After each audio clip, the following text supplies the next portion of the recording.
कश्मीर के पहलगाम में जो कुछ भी हुआ उससे हर एक भारतवासी स्तब्ध है और अपनी अपनी तरफ से पुरजोर कोशिश कर रहे हैं, फिर चाहे से पर्यटकों का पहलगाम दोबारा लौटना हो या फिर भारत की तरफ से पाकिस्तान के खिलाफ उठा रहे सख्त कदमों की कार्यवाहियां हो। इसी बीच आ गए हैं गुर्जर बकरवाल भी अपनी उपस्थिति दर्ज करवाने।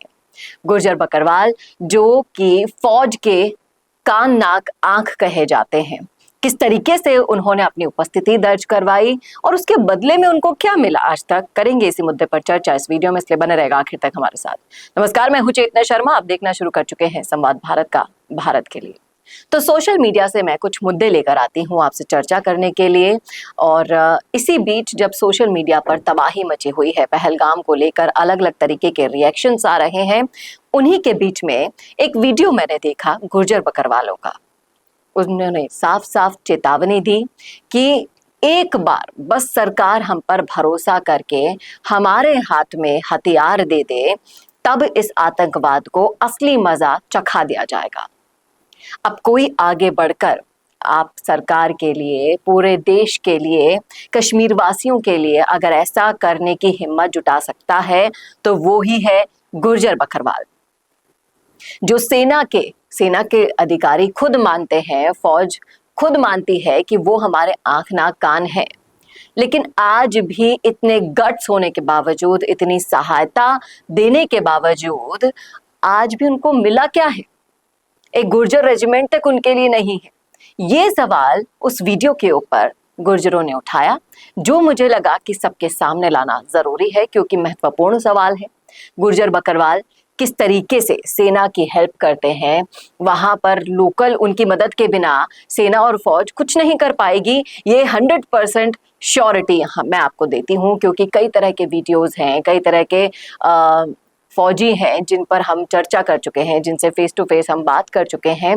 वो सभी बताते हैं कि उनके बिना हम यहाँ पर कुछ नहीं कर पाते हैं, बाल भी बांका नहीं कर पाए, क्योंकि वो सेना के लिए इतना सब कुछ कर देते हैं। लेकिन ये गुर्जरों की जो दीवानगी है, वीरता, बलिदान देने में ये हमेशा आगे रहते हैं। लेकिन जो गुर्जरों के साथ सदियों से होता हुआ आया है, उसके लिए हम किसको जिम्मेदार ठहराएं? बार बार सरकारें आती हैं, बदलती हैं, फिर से वादे होते हैं, फिर से गिले शिकवे होते हैं, दूर होने के बजाय वो हमेशा नजरअंदाज किए जाते रहे हैं। अब उस वीडियो को देखकर मुझे लगा कि कितनी मासूम कौम है ये, हमेशा अपना सर्वस्व न्यौछावर करने के लिए तैयार रहती है, लेकिन जब इनके मुद्दों की बात की जाए, इनके हक की बात की जाए, तो पूरा का पूरा समाज भी एक तरफ बट जाता है इनको अकेला छोड़कर। लेकिन हम यहाँ पर सामाजिक सौहार्द की बातें करते हैं।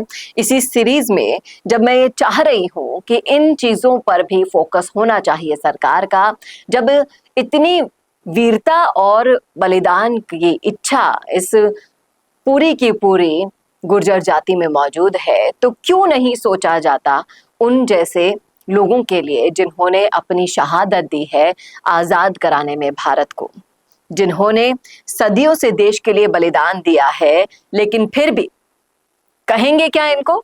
इतिहास चोर।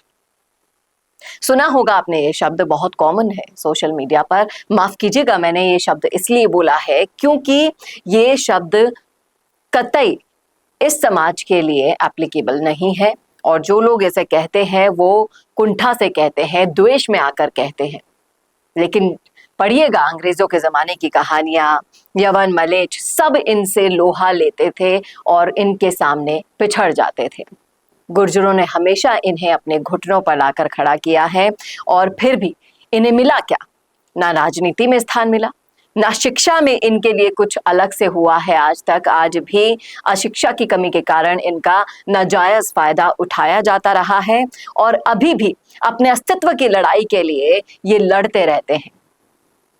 इनकी कौम से कुछ नेता भी आए हैं बनकर, लेकिन जिस तरीके से वो भी अपनी स्वार्थ की राजनीति करने में बिजी रह जाते हैं, कुछ नहीं कर पाते हैं अपने समाज के लिए, ये भी यहाँ पर एक बहुत बड़ा सवाल होता है। वीर गुर्जर भरत सिंह कसाना थे, डोगाना रेजिमेंट की शान रहे थे। अब इनके लिए अगर गुर्जर रेजिमेंट होती अलग से, तो आपको अंदाजा नहीं है कि कितने एक से बढ़कर एक वीर भारत माता के लिए इस रेजिमेंट में मिलते और अपनी शहादत के साथ साथ वीरता का परिचय भी देते। बलिदान तो ऐसे भी इन्होंने दिया है, लेकिन उसका कभी इनको जस नहीं मिला। जस तो समझते होंगे आप कि कभी इनको श्रेयता नहीं मिली उस चीज की, कभी सराहा नहीं गया उस चीज के लिए। लेकिन जहां पर इन्होंने अपना सर्वस्व न्यौछावर करके देश के लिए हमेशा पहली पंक्ति में खड़े होना चुना है, वहीं इनका फायदा उठा के राजनीतिक रूप से हो या फिर आर्थिक रूप से हो, किसी भी रूप से हो, इन्हें हमेशा पीछे धकेलने का काम किया है। सभी पूरे के पूरे सिस्टम को मैं इसका जिम्मेदार मानती हूँ। अगर आपने सुना है ये पूरा वीडियो और अगर इस बात में अगर आपको जरा सी भी सच्चाई लगी हो ना, तो इस वीडियो को ज्यादा से ज्यादा शेयर कीजिए, अपने दोस्तों के साथ, रिश्तेदारों के साथ, अपने सोशल मीडिया हैंडल्स पे डालिए, सरकार के जिम्मेदार लोगों को टैग कीजिए और इस मांग को प्रमुखता से उठाइए कि आखिर क्या कमी रह गई हमारी वीरता में, बलिदान में, कि आज तक हमें एक गुर्जर रेजिमेंट भी बनाकर नहीं दी गई। बताइएगा जरूर क्या कहते हैं आप इस मुद्दे पर। रखिएगा जरूर अपनी राय कमेंट बॉक्स में। कैसा लगा वीडियो बताना ना भूलेगा और ऐसे और वीडियोस के लिए देखते रहिए संवाद भारत का। भारत के लिए नमस्कार।